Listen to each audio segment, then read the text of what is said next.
നമ്മളിപ്പോൾ third മൊഡ്യൂളിലെ analysis of variance നോക്കി. ഇനി നമുക്ക് വേണ്ടതെന്ന് പറയുന്നത് കംപ്ലീറ്റ് റാൻഡമൈസ്ഡ് ഡിസൈനും റാൻഡമൈസ്ഡ് ബ്ലോക്ക് ഡിസൈനും അതുപോലെ തന്നെ ലാറ്റിൻ സ്ക്വയർ ഡിസൈനുമാണ്. അതത്രയും നമുക്ക് ഒരുമിച്ച് നോക്കാം. ആദ്യം CRD അഥവാ കംപ്ലീറ്റ് റാൻഡമൈസ്ഡ് ഡിസൈൻ. അതായത് ഇത് നമ്മുടെ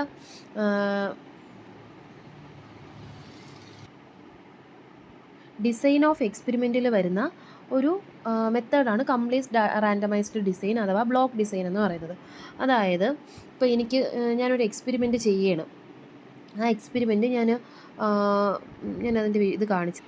ഞാൻ ഈ രീതിയിലാണ് എക്സ്പെരിമെൻറ്റ് ചെയ്യുന്നത്. ഞാനൊരു 20 താറാവിനെ എടുക്കുകയാണ്. അവർക്ക് ഞാൻ 2 ഡയറ്റ് കൊടുക്കുകയാണ്. ഇതിലേതാണ് ബെസ്റ്റ് എന്ന് കണ്ടുപിടിക്കാൻ വേണ്ടി ഞാൻ ചെയ്യുന്നതാണ്. അപ്പോൾ ഞാൻ എന്ത് ചെയ്യുമെന്ന് അറിയാമോ?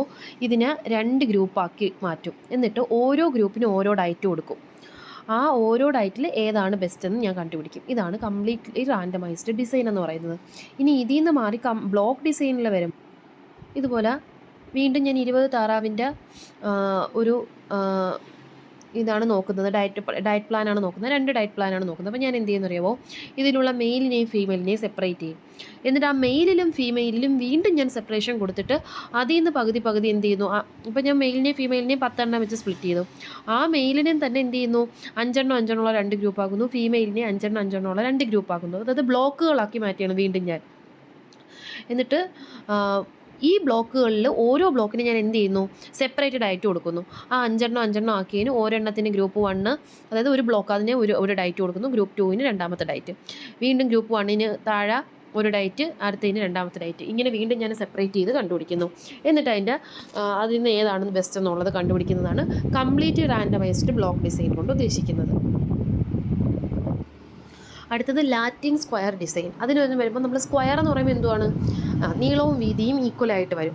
അതായത് റോയും കോളവും ഈക്വൽ ആയിരിക്കണം. ഒന്നുകിൽ 2x2 ആയിരിക്കണം, അല്ലെങ്കിൽ 3x3 ആയിരിക്കണം, അല്ലെങ്കിൽ 4x4 ആയിരിക്കണം. ഈ രീതിയിൽ നമ്മൾ അറേഞ്ച് ചെയ്യുന്നത്. ഇവിടെ നോക്കി 2 താറാവുണ്ട്, 2 ഡയറ്റ് പ്ലാൻ ഉണ്ട്. അതിന് ഓരോന്നിനും ഓരോന്ന് കൊടുക്കുന്നു, ആൻസർ കണ്ടുപിടിക്കുന്നു.